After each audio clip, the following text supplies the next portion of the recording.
cette petite séquence vidéo au cours de laquelle nous allons parler un peu d'invention. Comment devenir inventeur? Voilà, pour les jeunes Africains là, les jeunes filles, les jeunes garçons qui veulent inventer des choses plus tard, inventer des objets. Je parle ici des objets matériels, les objets que nous utilisons au quotidien, tels que les ventilateurs, ça c'est une invention. Les frigos, les fers à repasser, en fait, je parle d'invention matérielle. Bon, bien sûr, je mets aussi les applications. Les applications sont des inventions, pas immatérielles, mais c'est virtuel. Par exemple, WhatsApp, c'est une application, mais c'est virtuel, c'est quelque chose de matériel. On voit ça. Donc, voilà. Qu'est-ce que vous devez savoir pour devenir inventeur? Voilà. Qu'est-ce que vous devez savoir? Qu'est-ce que vous devez faire pour devenir inventeur? Je ferai la vidéo en deux parties. La première partie, c'est celle-ci. Les connaissances. Les connaissances que vous devez avoir pour devenir inventeur? Quelles sont les connaissances que vous devez avoir pour devenir inventeur? Et je vais critiquer un peu l'Occident. Voilà, donc la première partie, c'est les connaissances que nous devons avoir pour devenir inventeur. Et je vais profiter un peu pour lancer une pique aux Occidentaux. Voilà, la deuxième partie va porter sur les brevets. Parce que quand vous inventez quelque chose, il faut que vous, si c'est vous qui l'avez inventé, il faut que vous gagnez un peu d'argent dedans. Voilà. Bon, l'objectif d'un inventeur, c'est pas de gagner de l'argent. S'il peut s'enrichir, tant mieux. S'il peut devenir riche, tant mieux. Bon, mais c'est pour soulager le quotidien des gens. C'est ça, ce qui habite l'inventeur. L'inventeur, c'est quelqu'un qui veut aider ses concitoyens.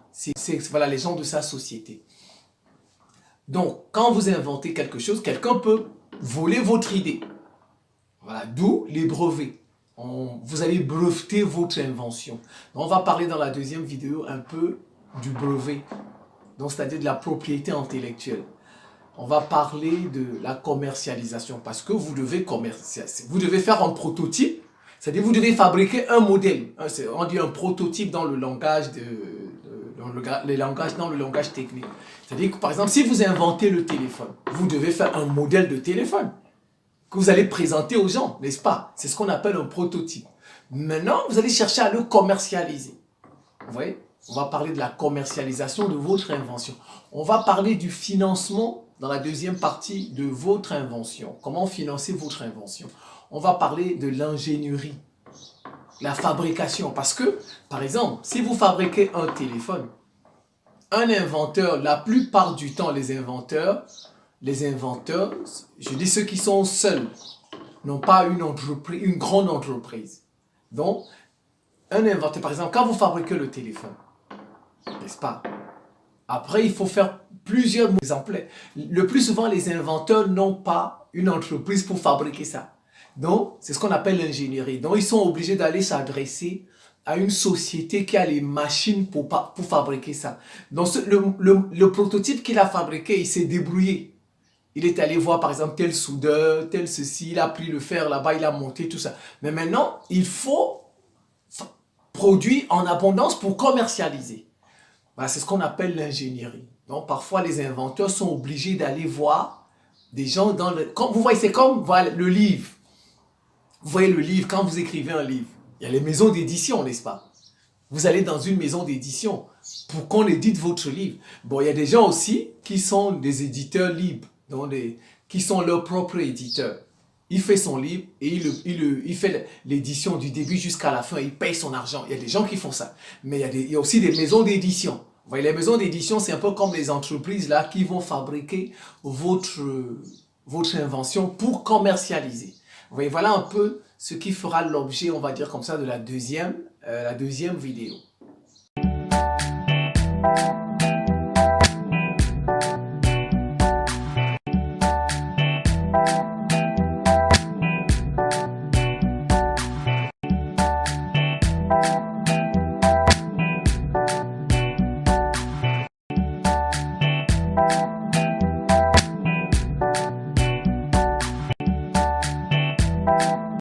Ça fait un peu longtemps que j'ai fait cette vidéo parce que je subis une série de maladies. Une série de maladies. J'ai telle maladie, ça finit. Une autre tombe, prend, et ben, ainsi de suite. Je vais presque tout le temps dans les hôpitaux, tous ces temps. Et je prends beaucoup de médicaments. Mais je sens on me lance des flèches, quoi. Il y a des gens qui me lancent des flèches. Voilà, peut-être parce que je les critique, je les dénonce. Donc, ils passent par la magie, par la sorcellerie, peut-être pour m'atteindre. Bon, je pense que c'est ça. C'est pourquoi vous avez vu tous ces temps, je ne suis plus trop régulier sur les réseaux sociaux parce que je suis malade.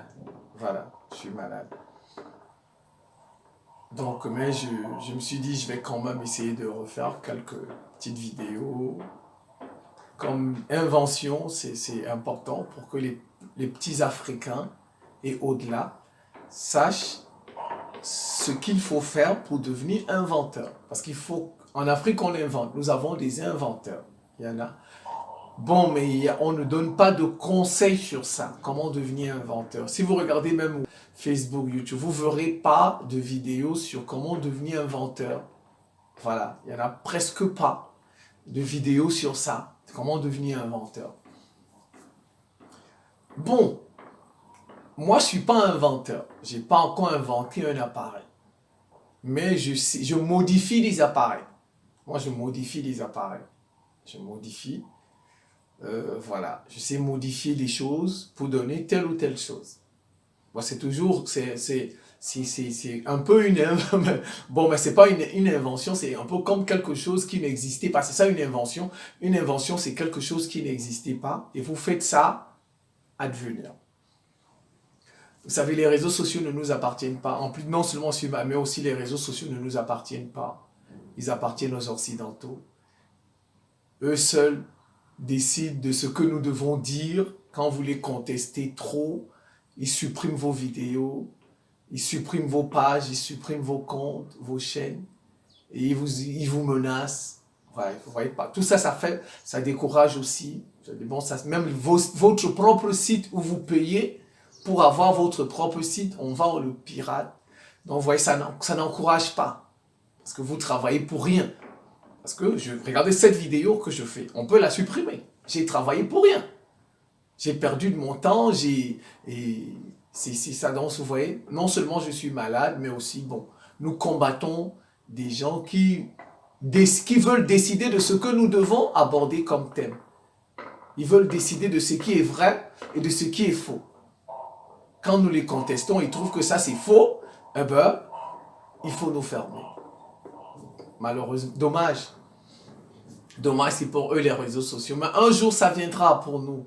Nos réseaux sociaux viendront. Donald Trump, aujourd'hui, a son propre réseau social. Tous le suivent. Il est devenu président. Bon, on l'a nommé président, il n'a pas été élu. On l'a nommé. J'aurais dû faire une vidéo sur ça parce que le jour où on a proclamé les résultats, j'étais encore souffrant. J'aurais dû faire. Il y a eu beaucoup de thèmes comme ça dans l'actualité que j'aurais pu aborder. Bon, peut-être que, comme je retrouve un peu la santé, je vais revenir sur l'élection de Donald Trump. Pour moi, Donald Trump n'a pas été élu. On lui a donné l'élection.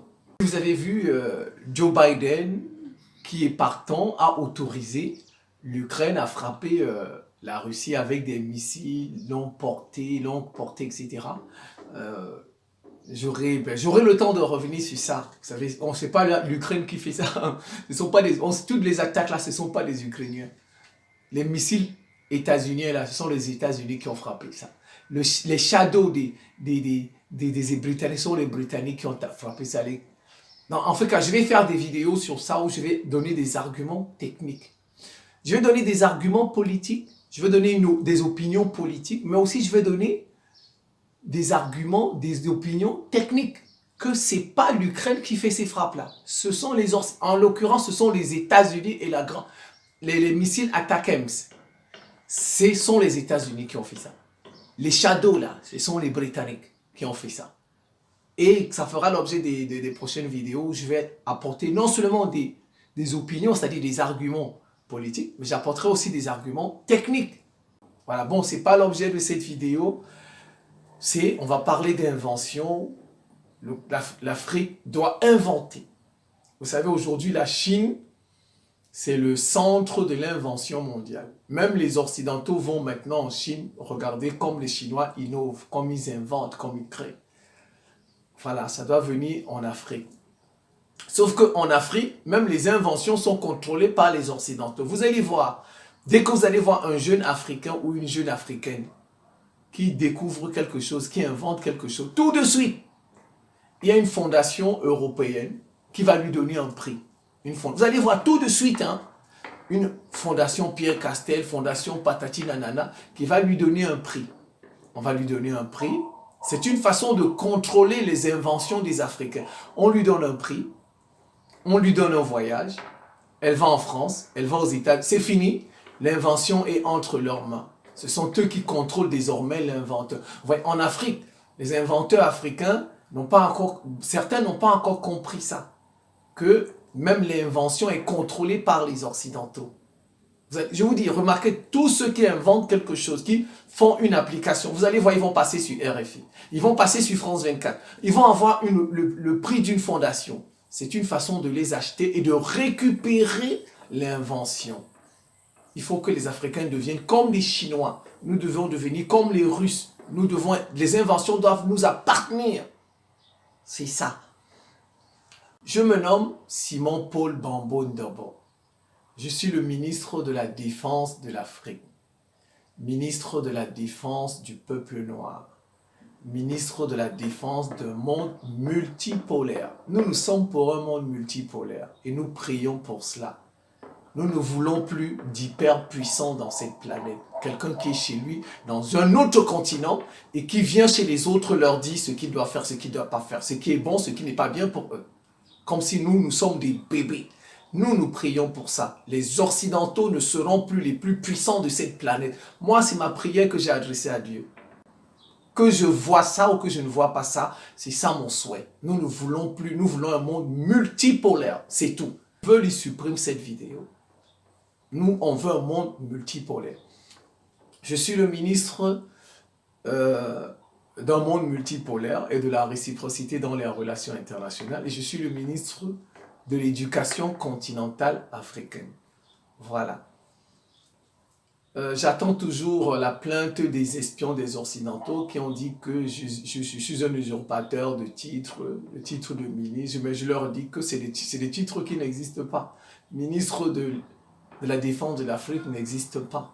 Donc si au moins ce titre-là existait, on peut me tester d'usurpateur. C'est comme ça qu'ils inventent des choses, comme ils ont dit à Laurent Gbagbo, que Laurent Gbagbo, il a cassé la BCEAO.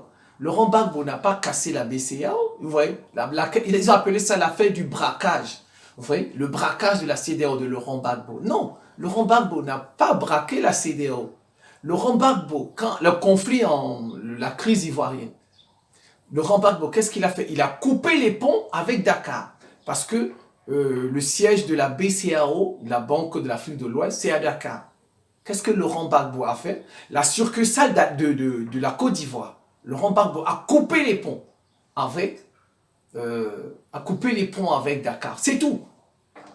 Et qu'est-ce qu'il a fait? Il a nationalisé 2 banques étrangères, dont la Société Générale et BICIS en Côte d'Ivoire. Mais qu'est-ce qu'ils ont fait? Ils sont allés, comme ils sont champions pour fabriquer des formules juridiques pour vous attaquer, bon, parce qu'ils ont des armes, et finalement ils ont envoyé Gbagbo à la CPI, vous voyez, parce qu'ils ont des armes, ils ont des moyens, ils viennent dire que Laurent Gbagbo, il est condamné pour braquage de la BCEAO. Donc il ne peut pas être candidat à l'élection présidentielle en Côte d'Ivoire.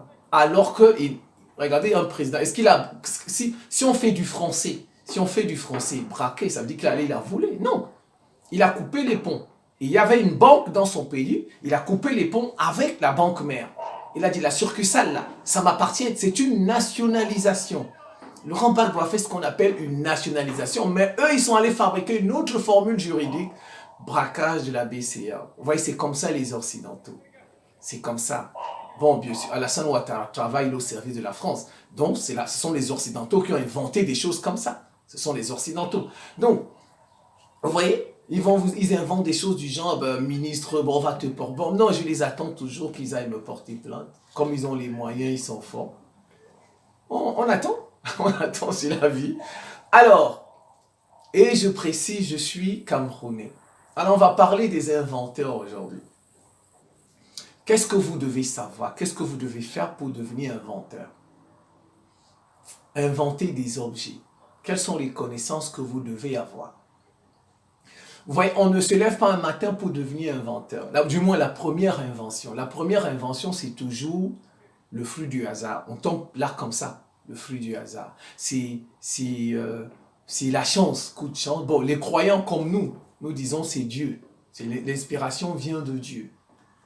Voilà, la première invention, c'est parfois une inspiration. Ah ben tiens, je constate qu'il y a un manque de ceci, parce que l'invention vient toujours d'un manque.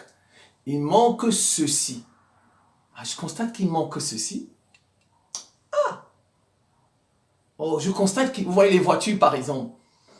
Les gens, ceux qui ont inventé les voitures, mais les gens marchent. Est-ce qu'on ne peut pas fabriquer quelque chose qui va porter l'homme pour qu'il ne marche pas? Parce qu'il y avait, vous voyez, il y avait les chevaux, il y avait les ânes, il y avait les chameaux.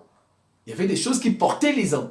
Alors, ils se sont dit, pourquoi ne pas inventer quelque chose comme ça qui va porter les hommes? Vous voyez, l'invention, c'est toujours après un manque. On constate un manque, un besoin. Vous voyez? Et celui qui tombe sur ça, il n'avait pas préparé ça. C'est une inspiration. C'est parfois la chance. Il est tombé sur cette idée. Parfois, le hasard, comme on dit. Bon, moi, je suis croyant. Je n'appelle pas ça du hasard. Je n'appelle pas ça de la chance. C'est de la grâce. C'est Dieu. C'est Dieu qui inspire ça. Oui, en fait, les inventions, c'est toujours quelque chose d'inattendu. C'est pourquoi je dis c'est du hasard. En très bon français, on parle de la sérendipité. Voilà, donc, les inventeurs, en réalité, c'est des sérendipitaires. Voilà. Ça veut dire que les inventions, c'est le fruit du hasard. C'est des choses inattendues. Voilà, c'est de la sérendipité. C'est pas qu'il savait qu'il allait trouver, il allait inventer, il allait avoir l'idée d'inventer. Il trouve ça comme ça. Au cours de sa vie en marchant, l'idée lui vient. C'est pourquoi je dis en fait que c'est Dieu. Les inventions, c'est Dieu qui inspire. Ça, c'est la première chose. Donc là, au début, quand vous voulez devenir... votre première invention, c'est Dieu. C'est l'inspiration. Bon, avec le temps, puisque vous deviendrez inventeur, maintenant, c'est peut-être plus Dieu qui va vous inspirer. Maintenant, c'est peut-être le fruit de vos propres réflexions. Mais au départ, c'est Dieu qui inspire. C'est la chance, c'est le hasard. La deuxième chose, la plupart des inventeurs, parfois, viennent d'une situation difficile. La plupart des inventeurs, bon nombre d'inventeurs, c'est face à une situation difficile qu'ils ont inventée. Moi, j'ai vu des gens, je connais des gens qui sont devenus cardiologues parce que leur maman, leur tante est morte d'un cancer. Voilà. Moi, j'ai vu des gens comme ça. Il avait le cancer de ceci. Il a dit, ah tiens, moi, je vais devenir cardiologue. Je vais devenir ceci. Parfois, il y a des gens qui ont inventé des applications téléphoniques parce qu'ils étaient bloqués face à tête. Ils ont constaté qu'il y avait ça. Moi, je connais un petit Congolais, bon, on a vu ça dans les médias, un petit Congolais qui a fabriqué une éolienne. Mais parce que chez eux, il n'y avait pas d'électricité dans son quartier, dans son coin, pas dans son quartier, dans son voisinage, il n'y avait pas d'électricité. Ils utilisaient la lampe.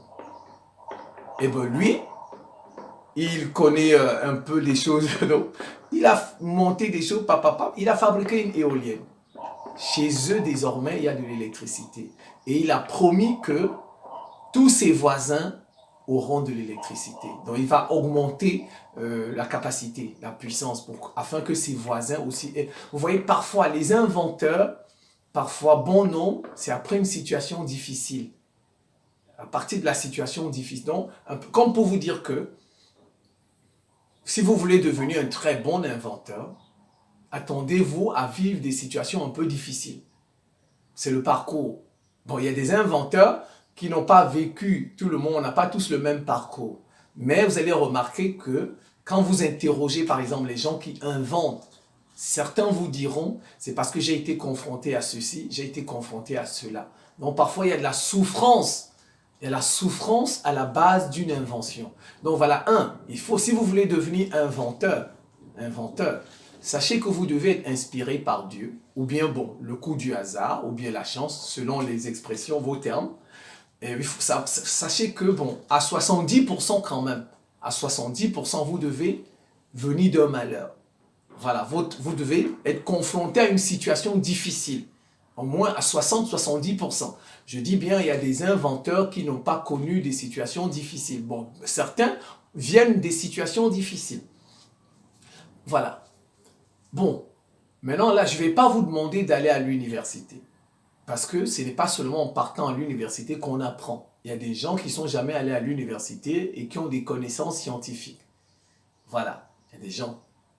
Il y a des gens, si vous allez dans des garages, les garages où on fabrique les voitures, où on répare les voitures, bon nombre de ces mécaniciens-là, beaucoup, n'ont même pas fait le primaire. Certains d'entre eux, je vous dis, le garage, les mécaniciens que vous voyez là, certains n'ont même pas fait l'école primaire. On l'a pris depuis qu'il est tout petit, et puis on l'a formé dans le garage là, dans le tas, etc. Aujourd'hui, ils sont grands, ils sont même plus que des ingénieurs qui ont appris la mécanique auto. Certains d'entre eux sont plus bons, je dis en pratique, parce que généralement, ils ne connaissent pas la théorie. Or, l'ingénieur en mécanique auto qui est allé à l'école, lui, il connaît la théorie. Il connaît très bien. La théorie, en fait, c'est l'explication de ce qu'il se passe. C'est ça la théorie. Or, ces gens certains d'entre eux qui sont dans certains garages, je dis certains, pas dans tous les garages, il y a des ingénieurs dans les garages, des gens qui ont étudié. Bon, mais je parle de ceux qui n'ont pas fait d'études à l'école. Ils sont très bons en pratique, très bons. Donc, c'est pourquoi ici, je ne parle pas d'aller à l'école. Bon, mais la meilleure voie, c'est de partir à l'école. Si vous avez la possibilité d'aller à l'école, allez à l'école et apprenez ce que je vais vous dire. Bon, si vous n'avez pas la possibilité d'aller à l'école, allez vous faire former dans le tas, dans les ateliers, dans les garages, voilà, etc. C'est la connaissance, c'est la connaissance. Voilà, c'est tout. Peu importe le lieu où vous tirez la connaissance, c'est ça le plus important. Première chose, vous devez savoir calculer. Très simple, quand je dis vous devez savoir calculer, il y en a qui m'ont dit, bon ben tout le monde, mais oui, mais vous devez savoir faire les 4 opérations arithmétiques fondamentales. Savoir faire des additions, plus 50, plus 40, ça fait 90. Vous devez savoir faire ça. Vous devez savoir faire 10 fois 5, la multiplication, 10 fois 5, ça fait 50. Vous devez savoir faire ça. Vous devez savoir faire des divisions. Des divisions. 16 divisé par 2, ça fait 8. Et vous devez savoir faire des soustractions. 16 moins 2, ça fait 14. Au moins, la base, ça, vous devez savoir faire ça. Vous devez absolument savoir faire les opérations arithmétiques de base, c'est-à-dire l'addition, la soustraction, la multiplication et la division. Vous allez dire, regardez, si vous voulez fabriquer un drone, qu'est-ce qu'il a? Il a des moteurs. Un drone, il a des moteurs. Les moteurs ont ce qu'on appelle une puissance. Une puissance. Voilà. Une puissance électrique. Par exemple, vous pouvez tomber sur un moteur qui a 250 watts de puissance électrique. Si vous prenez 3 moteurs, vous les mettez ensemble. Donc ça vous fait, par exemple, un moteur à 250 watts, vous pouvez faire plus. 250 plus 250 plus 250, ça vous fait 750. Vous voyez, c'est l'addition. Ou vous faites une multiplication, 250 fois 3, ça vous fait 750. Pourquoi? Parce que quand vous saurez que tous vos moteurs vous ont donné 750 watts de puissance. Mais mon drone n'arrive pas à voler. Donc peut-être que les 750 ne suffisent pas pour faire voler un drone. Donc, il faudrait peut-être que je lui ajoute encore 100 watts. Ça lui fera 850. Ou bien j'ajoute un autre moteur. Vous voyez? Minimum, parce que vous serez amené à faire des calculs. C'est comme ça. Vous allez faire des calculs. Vous allez faire des mesures, des calculs. Vous voyez, c'est la base. Vous voyez, c'est très simple. Vous devez savoir faire plus. Bon, si vous ne savez pas calculer ça avec votre tête, il faut savoir utiliser au moins une additionneuse, les calculatrices, la simple là. les calculatrices simples, là, dans les boutiques, les boutiquiers ont. Le boutiquier, quand il n'arrive pas, il prend sa calculatrice, il fait ça, il calcule. Vous devez savoir faire ça. Ça, c'est la base. Maintenant, après, ça, c'est les mathématiques. Je ne vous ai pas demandé d'avoir un doctorat en mathématiques, non. Je vous ai demandé le minimum, là, les calculs, là, vous devez faire ça. Deuxième chose, vous savez, la plupart des objets que nous utilisons, les objets du quotidien, c'est des objets électromécaniques. Et parfois, c'est des objets électroniques. C'est des objets électromécaniques. Ça voudrait dire quoi? Que c'est des objets qui ont de l'électricité dedans. Et c'est des objets, comme électromécaniques, me dit, il y a des boutons. On appuie des boutons. Tel bouton, les contacts. Regardez à la maison, l'interrupteur que vous avez à la maison, l'interrupteur. N'est-ce pas, vous appuyez un bouton. Ça, c'est mécanique. Ça vous donne le courant. Donc, vous voyez, la plupart des objets, des appareils que nous utilisons sont électromécaniques. Il y a de l'électricité dedans et il y a du mouvement dedans, il y a de la mécanique dedans. Ça voudrait dire quoi? Que vous devez avoir la base en électricité. Vous devez connaître l'électricité. Vous devez connaître la mécanique, enfin, du moins la base. Je n'ai pas dit vous devez être un expert en électricité. Je vous ai dit, je vous donne les éléments, la base, le B à bas. Oui, vous devez avoir la base en électricité. Vous devez avoir des connaissances en électricité, des connaissances de base en électricité, les grandeurs en électricité, les différents composants en électricité, les résistances, les diodes, etc. Et vous devez connaître la mécanique, savoir que, tel quand vous mettez une poulie, les appareils de mécanique, une poulie, ça peut faire comme ça peut faire monter, quand vous tirez, ça peut faire monter un appareil. Quand vous faites baisser un bouton comme ça, vous voyez, ça c'est de la mécanique. Et comme je vous ai dit, certains des appareils aussi sont électroniques. Ça veut dire qu'ils ont des cartes électroniques. Par exemple, prenez un climatiseur. Un climatiseur, n'est-ce pas? Il a une télécommande. Vous faites comme ça, tic, tic. En fait, le climatiseur est un appareil électronique. Vous voyez, c'est ça. Vous devez avoir des connaissances. Vous voyez? Vous devez avoir des connaissances en électronique aussi. Des connaissances en électronique. Les composants et tout. Vous devez connaître tous les composants électroniques. Et tous les composants électriques, vous devez les connaître. C'est quoi un relais? C'est quoi une capacité? C'est quoi une résistance? C'est quoi une diode? C'est quoi un moteur? C'est quoi? Vous devez connaître tout ça. Vous devez connaître leur rôle. Parce que quand vous connaissez le rôle, le fonctionnement, comment ils fonctionnent, vous devez connaître leur rôle et leur fonctionnement. Parce que quand vous connaissez, regardez par exemple, regardez. Je vous donne, ça c'est de la théorie. Donc vous voyez, vous devez connaître, c'est mieux de connaître la pratique. En tout cas parce qu'il y a la pratique et la théorie. La pratique, vous voyez, même à l'université, on fait ce qu'on appelle en tout cas à l'école, on fait ce qu'on appelle des travaux pratiques. Quand on finit des cours de physique, de chimie avec des élèves, tout ça, on va en laboratoire et on fait les travaux pratiques. Donc, il y a la pratique et la théorie. Mais non, il y a des gens, par exemple, qui ne connaissent que la pratique, ils ne connaissent pas la théorie. Je préfère, en fait, il vaut mieux connaître les deux, la théorie et la pratique. Mais si je dois choisir entre quelqu'un qui connaît la théorie et la pratique, moi je prendrais quelqu'un qui connaît la pratique, d'abord. Parce qu'au moins, quelqu'un qui connaît la pratique peut faire ça. Ce qui lui manque, c'est la théorie. La théorie, en fait, pourquoi elle est importante? Parce que lorsque vous êtes bloqué, lorsque vous avez un problème, vous pouvez résoudre le problème parce que vous connaissez la théorie. Je vais vous donner des exemples que moi j'ai déjà vécu pour vous permettre de comprendre. Vous voyez, je dis il y a la théorie, il y a la pratique. Le mieux, c'est de connaître les deux, la théorie et la pratique. C'est mieux. En électricité, en mécanique, en électronique, c'est mieux. Maintenant, c'est parfois, chacun a son parcours. Il y a des gens qui connaissent d'abord la pratique, c'est peut-être après qu'ils vont ajouter la théorie, ou bien il y a des gens qui connaissent d'abord la théorie, c'est après qu'ils vont ajouter la pratique. Voilà. Donc, mais moi, si je dois choisir, si on me demande de choisir entre un théoricien et un praticien, je prendrai d'abord un praticien. Parce que la théorie est importante quand il y a des problèmes. Parce que quelqu'un qui connaît seulement la pratique, qui ne connaît pas la théorie, quand il est bloqué, il ne sait pas comment résoudre le problème. Il ne sait pas. Je vais vous donner des exemples. Donc vous voyez, vous devez connaître l'électricité, vous devez connaître la mécanique, au moins de base, Vous devez connaître l'électronique de base, les composants, leur rôle, leur fonctionnement. Parce que quand vous connaissez les différents composants, vous pouvez même faire des modifications. Par exemple, je vous donne un exemple sur les panneaux solaires. Vous savez, les panneaux solaires, ils chargent les batteries dans les deux sens. Le courant qui circule dans le panneau solaire pour charger les batteries, il charge les batteries dans les deux sens.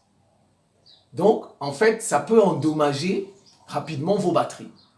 Or, qu'est-ce que vous faites? Vous pouvez mettre une diode. Vous savez, une diode, en électricité, on dit une diode, c'est un composant qui laisse circuler le courant dans un seul sens. Vous voyez, une diode, c'est un composant qui laisse circuler, c'est un dipôle, comme on dit, un composant, un dipôle, qui laisse circuler le courant dans un seul sens. Il est bloquant dans l'autre. Donc, ce qui fait que, si vous prenez par exemple une diode, vous mettez sur le fil plus de votre panneau, parce que les panneaux ont deux fils, un plus et un moins. Si vous mettez le fil plus, une diode sur le fil plus, la diode que vous avez mise sur le fil plus va bloquer l'autre sens du. Donc maintenant, votre panneau va charger les batteries dans un seul sens. Et ça va préserver votre batterie. Mais sauf qu'aussi, quand vous mettez une diode, aussi ça a sa conséquence. Vous voyez, c'est quoi je voudrais, il faut connaître les rôles des composants, des dipôles, etc. Ça, vous voyez, ça c'est de la théorie. Alors maintenant, il faut aussi, dans plusieurs domaines, quand je dis, il faut connaître la chimie. Par exemple, ceux qui fabriquent les médicaments. Vous voyez, par exemple, la chimie, vous devez connaître au moins les bases en chimie. Pour ceux qui fabriquent les médicaments, vous voyez, c'est toujours les objets du quotidien que nous connaissons. Les objets, je parle d'invention des choses du quotidien. Voilà, les médicaments. Vous devez connaître au moins la chimie. Vous devez connaître la biologie. La biologie, c'est la science de la vie. Ça étudie les êtres vivants. Les êtres vivants, les plantes sont des êtres vivants. Donc, quand vous connaissez les plantes, par exemple, comment ça fonctionne, la photosynthèse, vous voyez, vous savez comment vous pouvez fabriquer des médicaments. Regardez par exemple nos mamans. Nos mamans dans les maisons, dans les cuisines, en fait, sont des chimistes. Mais elles ne savent pas qu'elles font de la chimie. Elles font des mélanges. Ce que nous préparons là, c'est de la chimie. Ouais, elles font des mélanges. Mais, je prends par exemple les femmes qui font du lait. Il y a des femmes qui font du lait, on achète ça dans les rues, dans les bouteilles, on boit. Parfois, elles fermentent du lait. Vous voyez, ça, la fermentation, ça c'est de la chimie. Vous voyez, c'est de la chimie. Il y a des moments où la fermentation se passe mal. Donc, le lait n'a pas fermenté, le lait est gâté. Pour elle, le lait est gâté. Mais si elle connaissait véritablement la chimie, les cours de fermentation, elle comprendrait que, mais en fait, pourquoi il n'y a pas eu fermentation et comment c'est la théorie, et comment résoudre cela. Vous voyez par exemple la maman là, la femme là qui vend du lait, c'est une bonne praticienne. Elle prend son lait qu'elle achète au marché, elle fermente, elle a ses techniques de fermentation. Vous voyez, c'est une praticienne, mais elle n'a pas la théorie. Donc ce qui fait que parfois elle va perdre son lait. Quand elle va constater que ça n'a pas fermenté, pour faire son yaourt, elle va dire ça n'a pas marché et le lait là, elle va le verser. Or, si elle connaissait la théorie, vous voyez, c'est pourquoi je dis, mais c'est quand même bien de connaître, parce que vous voyez, elle fermente, ça lui donne de l'argent, elle vend, elle nourrit ses enfants, et ça résout ses problèmes sur le moment. Et tout ce qui lui manque, c'est qu'elle ne connaît pas la théorie. Vous voyez, vous devez connaître la biologie, comme je l'ai dit, la biologie, la géologie. Mais non, si vous voulez être un très très grand inventeur, vous devez avoir beaucoup de connaissances. Beaucoup. Par exemple, prenons un drone.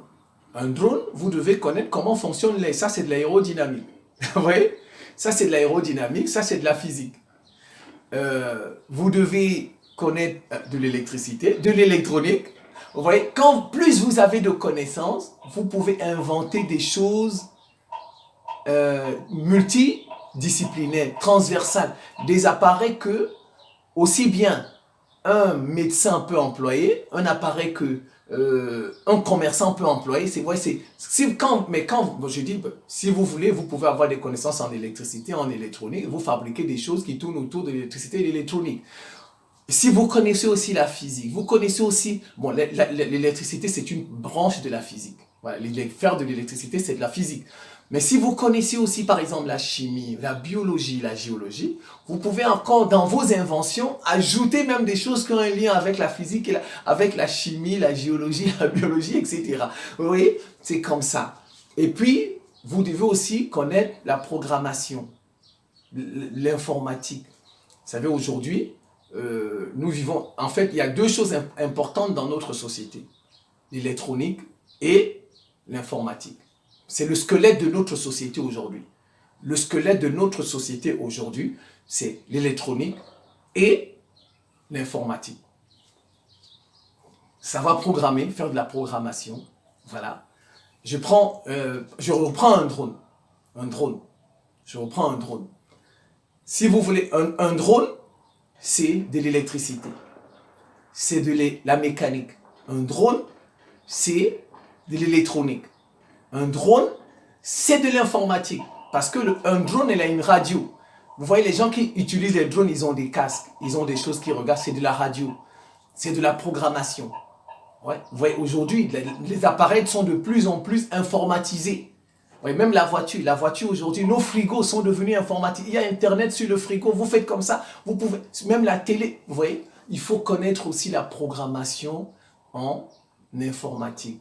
Voilà un peu ce que vous devez savoir si vous voulez devenir inventeur. Il faut savoir ça. Il faut savoir ça. La programmation en informatique, la base. Vous devez connaître la programmation en informatique. Vous devez connaître la chimie. Je n'ai pas dit toute la chimie, au moins la base. Vous devez connaître la biologie, le rôle du corps humain, les différents systèmes qu'il y a dans le corps humain. Vous devez connaître la géologie. Parce que ça va vous permettre de connaître la terre, les différentes... Par exemple, le cuivre vient d'où? Vous savez, le cuivre qu'on fabrique, l'or, tout ça, on prend ça dans la terre. Ça, c'est de la géologie. Voilà, vous devez connaître ça. Vous devez connaître l'électricité, la mécanique. Vous devez connaître l'électronique. Et vous devez savoir calculer. Voilà ce qu'il faut savoir pour devenir inventeur. Voilà. Si vous avez tout ça, tant mieux, vous serez de très bons. Vous voyez, parfois, moi, je connais, quand j'étais petit, on avait un grand dans notre quartier qui faisait 2e année de chimie à l'université. Vous voyez, le grand là, en fait, quand il a eu le bac, un bac scientifique, il est allé à l'université, la première année, c'est en faculté de chimie. Il est passé en 2e année. La 2e année, il a commencé à fabriquer du savon. Il a commencé à fabriquer du savon qu'il vendait au quartier. Et après, le week-end, il allait vendre ça au marché. Et aujourd'hui, je vous dis, le grand là, il a une entreprise qui fabrique des savons. Vous voyez, la chimie, il était en faculté de chimie, il était en 2e année. Vous voyez, c'est comme ça. Vous voyez, c'est ça, ce que vous devez faire, ce que vous devez savoir pour devenir inventeur. Voilà, donc, vous devez connaître la théorie et la pratique. La théorie en chimie et la pratique, les expérimentations en chimie, les travaux pratiques. En électricité, en électronique, dans d'autres, etc.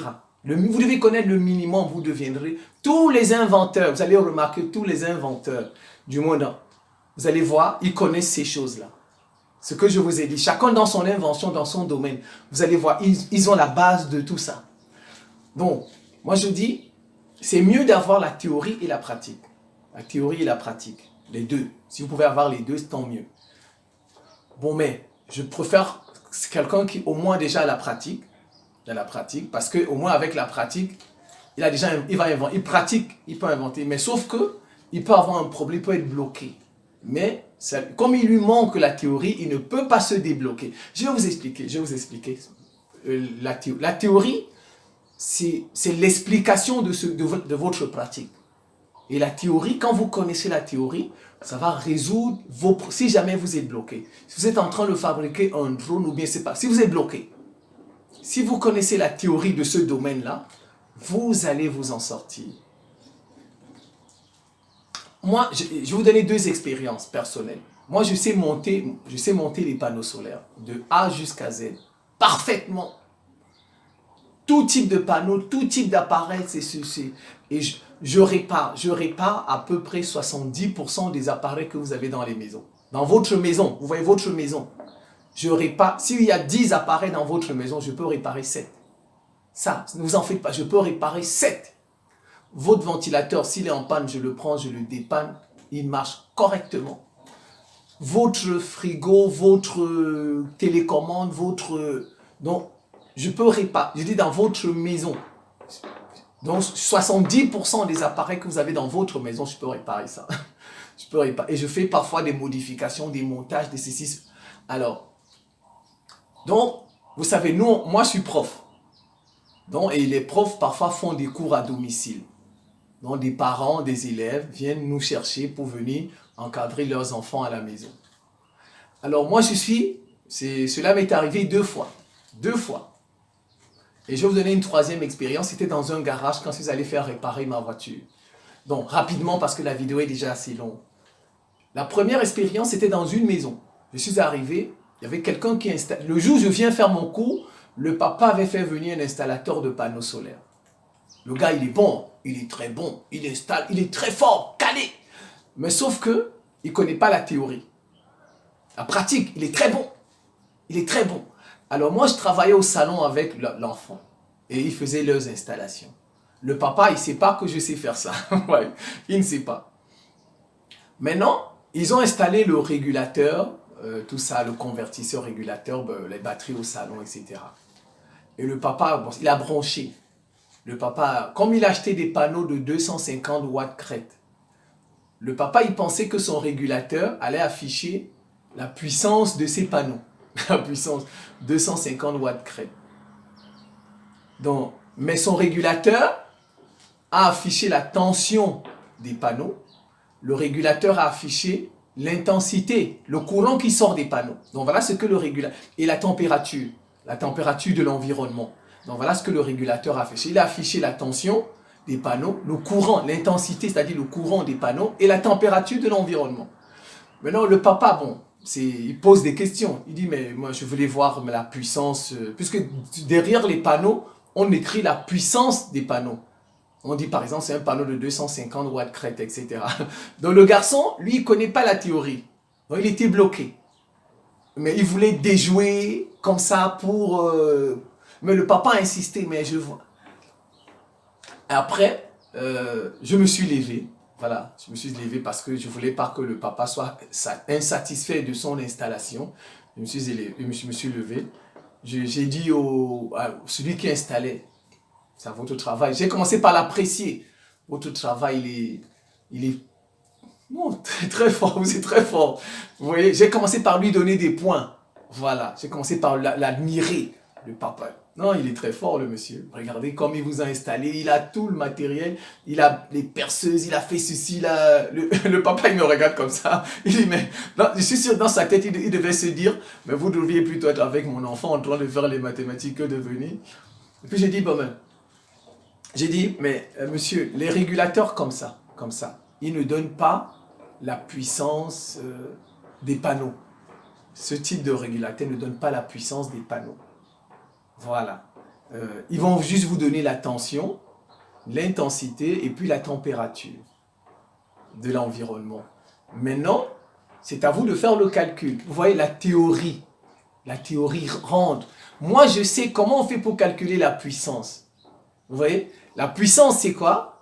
Tension fois l'intensité. Mais le monsieur là, il ne connaît pas ça. Vous voyez, il ne connaît pas la théorie. Vous voyez, il était bloqué et il cherchait comment s'en sortir comme ça, pour fuir la question du monsieur. Donc, mais moi, quand je suis venu, j'ai commencé par apprécier son travail. Donc, vous voyez, donc, si vous voulez connaître la puissance de vos panneaux, voilà la tension que ça affiche, n'est-ce pas? Voilà le courant. Vous faites fois. Vous multipliez les deux, vous allez trouver la puissance de vos panneaux. Il a dit, ah bon? Son fils a dit, oui, papa. La puissance, c'est la tension fois l'intensité. Tu calcules ça, tu trouves le monsieur. Voilà. Et le garçon, le monsieur qui est installé, il a continué à bricoler. Moi, j'ai compris qu'il ne connaissait pas il était dans les difficultés. Donc, je suis venu un peu l'aider. Le papa, ah oui, d'accord, j'ai compris. Donc, Et ensuite, j'ai expliqué au papa que si vous calculez, vous n'allez pas trouver la puissance qui est marquée sur votre panneau. Parce que la puissance qui est marquée sur votre panneau, on appelle ça la puissance crête. Watt crête. Vous voyez, on dit 250 watts crête. Le mot crête, le mot crête veut dire la puissance maximale. Or, les panneaux ne donnent jamais peu importe l'ensoleillement. Peu importe l'ensoleillement, le soleil qui va briller, les panneaux ne donnent jamais cette puissance qui est marquée sur le panneau. Donc, le panneau va donner environ 70 ou 80% de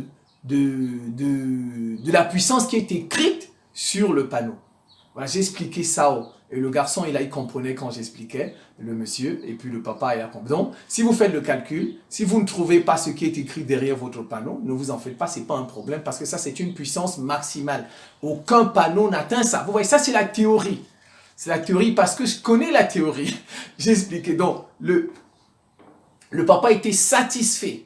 Il était satisfait de ma réponse. Et chaque fois que je venais travailler avec son enfant, chaque fois, il m'appelait, venez un peu contrôler ça. Est-ce que ça fonctionne bien? Je viens, je regarde. Je dis non.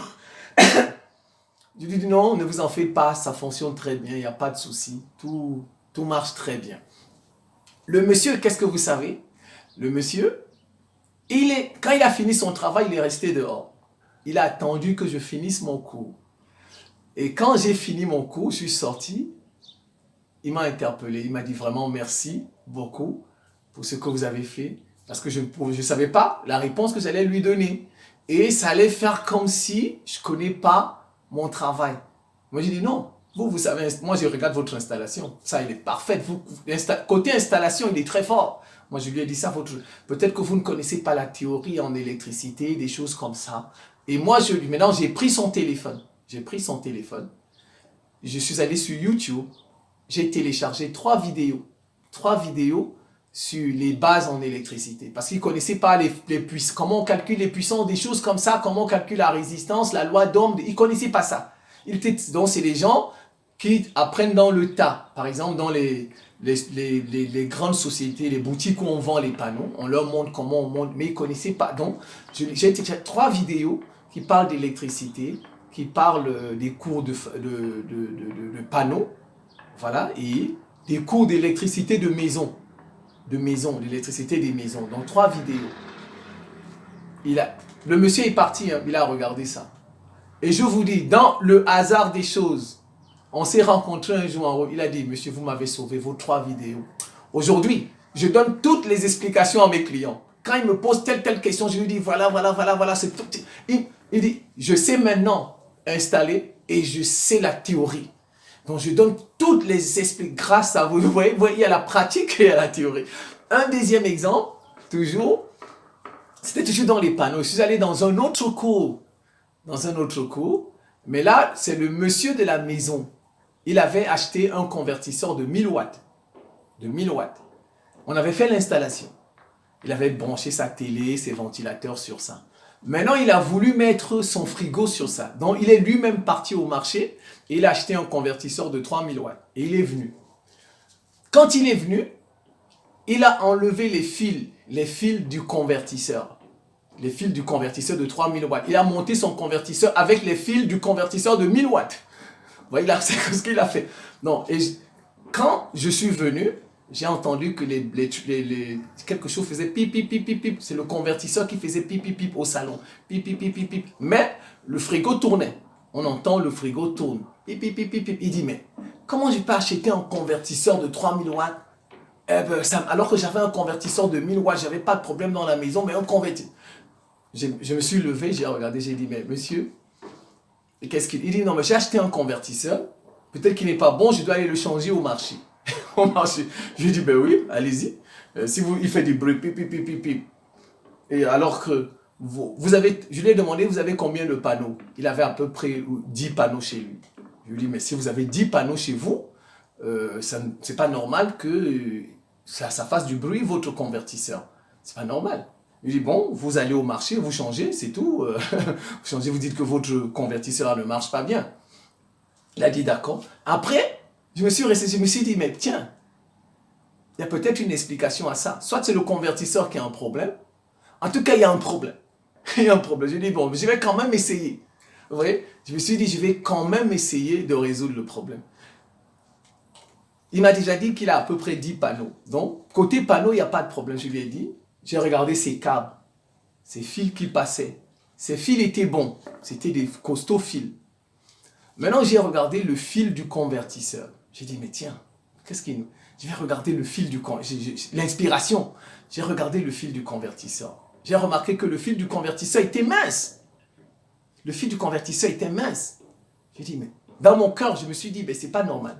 Un convertisseur de 3000 watts ne peut pas avoir un mince fil. Les minces fils, là, c'est les fils des convertisseurs de 500 watts, de 1000 watts, quelque chose comme ça. C'est ce que je me suis dit, mais monsieur, vous avez acheté ce convertisseur avec ce fil. Quand je lui ai dit, il m'a dit non. Ça, c'est le fil de l'ancien convertisseur. Il dit, ah bon, ok. Et où est le fil de ce convertisseur? Il m'a montré le fil de ce convertisseur. Et le fil de ce convertisseur était une section dont le diamètre, vous voyez, pas la longueur, mais le diamètre. Vous savez, les fils ont un diamètre. Voilà. Donc, le diamètre était plus grand. Je lui ai dit, mais effectivement, peut-être que c'est votre fil, parce que vous avez acheté un convertisseur avec ce fil, mais vous le branchez avec le convertisseur d'un fil de 1000 watts. Donc, je vais essayer. Je vais essayer. Je lui ai dit, je vais essayer. Il a dit, vous connaissez? J'ai dit, bon, un peu. Il m'a demandé, j'ai dit, un peu. Et puis, j'ai débranché les choses. J'ai éteint. J'ai monté le fil du convertisseur de 3000 watts. Et j'ai tout remonté. J'ai branché, j'ai allumé. Pip! Ça marchait impeccablement. Il n'y avait plus de bruit. Il m'a dit, mais qu'est-ce que je dis? Mais non, votre fil n'est pas bon.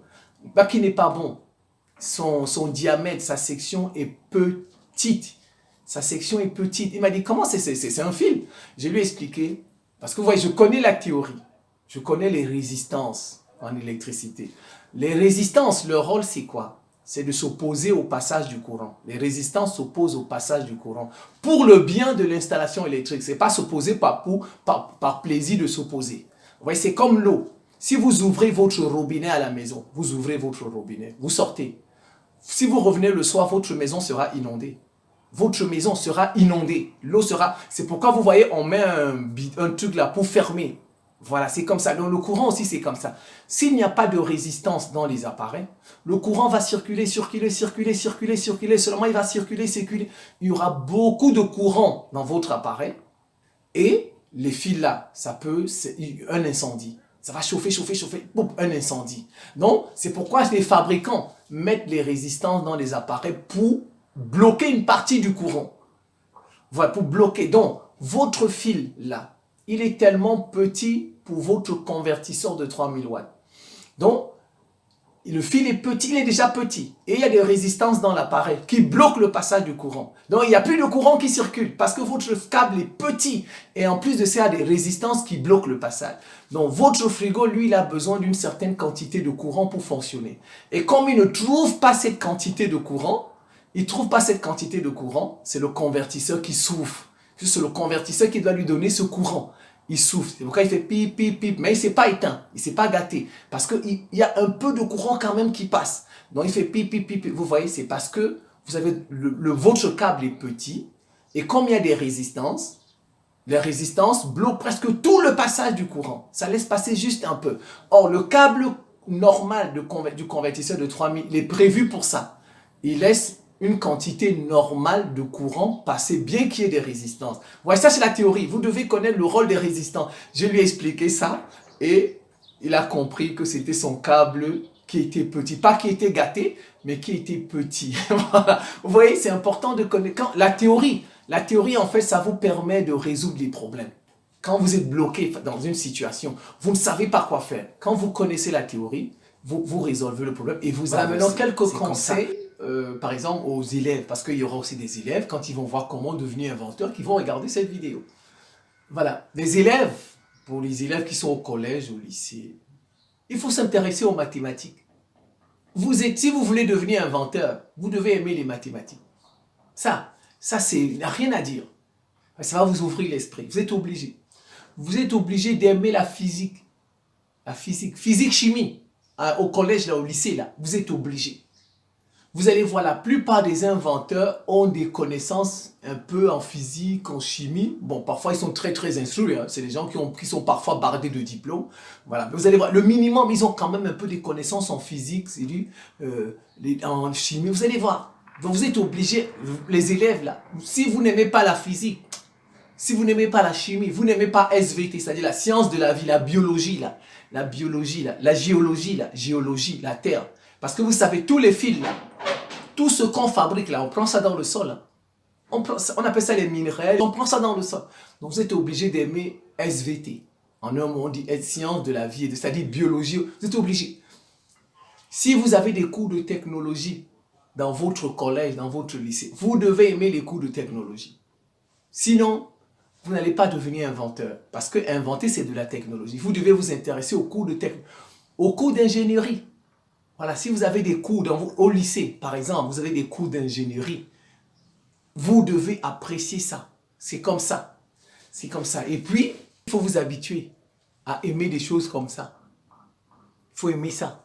On appelle ça une pince. Parce que la plupart des inventeurs, la plupart, touchent des choses comme ça. Ils touchent des choses comme les marteaux pour clouer les tournevis. Les tournevis comme ça. Il faut aimer les tournevis. Vous voyez les clés comme ça. Ça, c'est des clés. Parce que vous serez appelé à dévisser, à visser des choses. Vous voyez, ça, on appelle ça un multimètre. Ça, c'est un multimètre. Vous devez aimer des choses comme ça. La plupart des inventeurs ont des choses comme ça. La plupart des inventeurs. Du moins, ça dépend du domaine dans lequel vous inventez. Si vous êtes dans un domaine où il y a l'électricité, l'électronique, vous allez toucher des choses comme ça. Vous êtes obligé. Donc, il faut vous habituer à voir ça. Quand, par exemple, vous rentrez de l'école, allez chez les menuisiers, là, vous regardez comment il fait le bois, il rabote. C'est vrai, nous sommes dans une société où on se moque des menuisiers, où on se moque des mécaniciens. On pense que quand tu es menuisier, tu es mécanicien, c'est que tu as raté ta vie. Vraiment, nous sommes dans une fausse société. Notre société, c'est que bon, on veut entendre que tu es parti à l'université. On dit que oui, mais ils savent pas. Les inventeurs sont dans les ateliers que vous voyez là, les menuisiers là. Quand vous allez il faut aller dans les ateliers où on répare, les réparateurs là, qui réparent les ordinateurs, qui réparent les ventilateurs, qui réparent Allez regarder un peu. Vous regardez comment ils soudent. Parce que la plupart, les inventeurs qui sont dans le domaine de l'électricité, ils vont souder. Ils vont apprendre à souder. Donc vous voyez, si vous voulez, vous avez l'âme d'inventeur, n'hésitez pas d'aller dans les ateliers, regarder. Et surtout, si vous êtes dans un domaine de l'électricité, si vous ne maîtrisez pas encore le courant, faites toujours un effort quand vous voulez toucher un appareil de le débrancher d'abord. Débranchez-le d'abord avant de vouloir le toucher. C'est vrai. Et quand vous le débranchez, vous pouvez même attendre 10 minutes. Parce qu'il y a les condensateurs dans les appareils. Les condensateurs, c'est des réservoirs d'électricité. Même quand vous avez éteint votre télé, j'ai dit éteint, débranché, il y a du courant dedans. Parce qu'il y a des condensateurs. Eux, ils gardent du courant. On appelle ça du courant résiduel. Donc, ça peut toujours vous secouer un peu. Donc, par exemple, quand vous voulez ouvrir, parfois vous allez dans la poubelle, vous trouvez une ancienne télé qu'on a jetée. Prenez ça, arrivez chez vous. Cherchez des tournevis. Essayez de démonter tout ça pour apprendre. Pour regarder les composants qui sont dedans. Si vous voyez, on a jeté une carcasse d'ordinateur quelque part dans la poubelle. Allez, prenez ça. Si les gens se moquent de vous, vous dites non, c'est comme ça les inventeurs. Parce que bon, vous savez, si vous êtes jeune par exemple, vous êtes encore un élève, vous n'avez pas l'argent pour aller acheter un ordinateur, pour acheter une télévision et pour l'ouvrir chez vous. Et puis, quand vous ne connaissez pas encore, si vous ouvrez par exemple la télévision de papa, de maman, papa peut se fâcher. Il va dire, tu veux me gâter la télé? C'est la seule télé qu'on a à la maison. Si tu gâtes ça, on va regarder ça. Vous savez, c'est comme ça les techniciens, les inventeurs. Ils touchent à tout. Ils prennent, ils démontent tout. C'est comme ça qu'ils font. Donc, n'hésitez pas. Quand vous passez devant, par exemple, les ordures, la poubelle, si vous voyez une télévision qu'on a jetée, si vous voyez un truc d'ordinateur qu'on a jeté, ramassez ça, allez chez vous, cherchez des tournevis, essayez de démonter ça. Apprenez à démonter ça, sans casser. Apprenez à vous regardez les composants qui sont dedans, vous les touchez, ainsi de suite. Et j'insiste sur l'électricité, surtout pour les jeunes, ceux qui ne maîtrisent pas encore l'électricité. Si vous voulez ouvrir par exemple un appareil électrique, débranchez-le d'abord. Attendez peut-être 10 minutes avant de le toucher avec les doigts. Et faites un effort de ne pas être mouillé. Vos doigts ne doivent pas être mouillés parce que plus l'humidité, l'eau, vous augmentez votre chance d'être électrocuté, d'être électrisé. Donc faites un effort de débrancher. Vous attendez un peu. Ne touchez pas, surtout ne touchez pas le fer. Et ce qui est le fer là-dedans, le cuivre, vous pouvez toucher les parties qui sont en plastique. Parce que ça, ce sont des isolants. Le temps que vous allez maîtriser, vous savez, il y a ce qu'on appelle en électricité des isolants et des conducteurs. Regardez. Vous voyez? Regardez ça. Ça, c'est du fer. Si vous mettez votre main ici, vous touchez le courant, ça va vous frapper. Et ça peut vous tuer. C'est pourquoi on met ça. Ce qui est jaune là, ça c'est du plastique. Ce sont des isolants. Donc quand vous voulez manipuler, ouvrir les choses, attrapez ici. Attrapez ici. Comme ça. Ne faites jamais comme ça. Jamais comme ça. Ne venez pas toucher ici. Non. Faites toujours jusqu'au jour où vous allez comprendre c'est quoi l'électricité. Vous deviendrez expert et que vous pourrez vous amuser. Mais on ne joue pas avec le courant. On ne joue pas avec l'électricité. Vous les enfants, par exemple, vous êtes au collège, au lycée là, et que vous voulez devenir inventeur et que vous voulez bidouiller, comment on dit ça? Bidouiller, bricoler à la maison un peu, bricoler. Bricoler peut-être avec des gants. Vous portez des gants parce que les gants, ça protège aussi. Ce sont des isolants. Ou bien attraper ici. Maintenant, quand vous serez bon, que vous allez comprendre c'est quoi l'électricité, vous pouvez faire. Ouais, donc c'est juste, la vidéo est déjà assez longue. Hein. Donc voilà ce que vous devez savoir pour devenir de bons inventeurs. Voilà ce que vous devez connaître, les connaissances que vous devez avoir pour devenir des inventeurs. Tous les inventeurs, ou bien les bricoleurs passent par là. Ils connaissent un peu d'électricité, un peu d'électronique, un peu de mécanique, un peu de chimie, un peu de biologie, un peu d'informatique. Et ben voilà. Donc, je pense que je vais m'arrêter là. J'ai beaucoup d'autres exemples que j'aurais bien voulu vous donner. Bon, mais c'est déjà assez long. C'est la fin de cette petite séquence vidéo. Je vous remercie pour votre attention. Et à très très bientôt. Bon, si je suis en bonne santé, je ferai des vidéos. Voilà, maintenant c'est la santé. J'ai un problème de santé. Je tombe trop malade tous ces temps. Voilà, donc, j'espère que le bon Dieu va m'aider dans ma santé et que je puisse continuer à faire des vidéos. Amen. C'est la fin de cette petite séquence vidéo. Je vous remercie pour votre attention et à très bientôt.